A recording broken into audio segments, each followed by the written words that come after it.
¿Qué tal, gente? ¿Cómo les va? Espero que muy bien.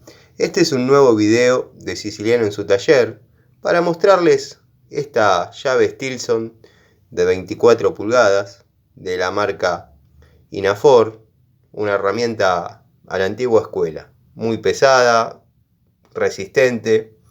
La verdad que ha tenido que batallar bastante con caños de 3 pulgadas y verdaderamente ha dado muy buen resultado.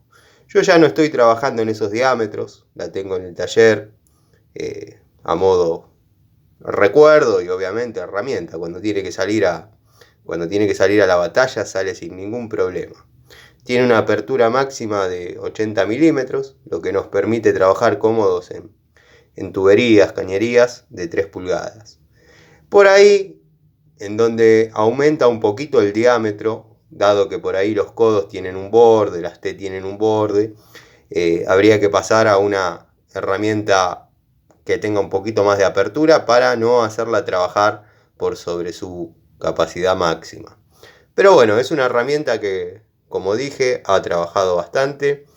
La utilizo generalmente cuando alguna tuerca superior a 50 milímetros se resiste, le mandamos la de 24 y va perfecto.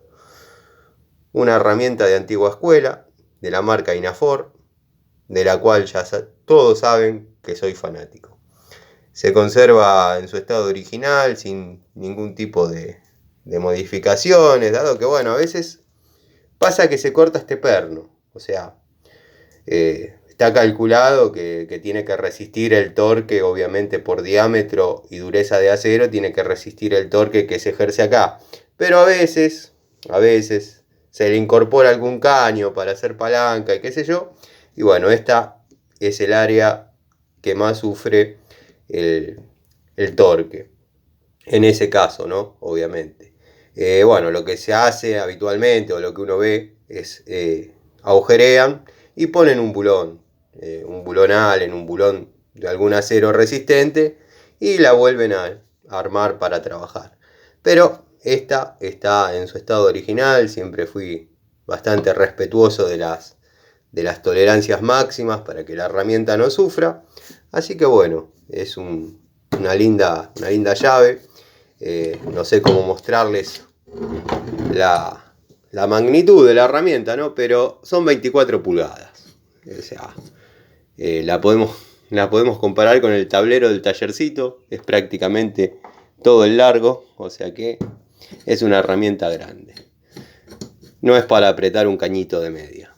Así que bueno, gente, les quería mostrar esto, dado que la llave uña o llave de garra que mostré el otro día generó bastante entusiasmo en herramientas grandes y pesadas. Así que bueno, hoy decidí mostrarles esta. Y nada, los invito a un nuevo videíto. Hoy martes feriado, posiblemente salgan algunos más. Quiero avisarles que voy a estar respondiendo todos los comentarios por una cuestión de tiempo. No estuve respondiendo la totalidad, así que hoy me voy a poner al día. Como dije, la marca Inafor, industria argentina, obviamente, una herramienta muy confiable. Les mando un saludo.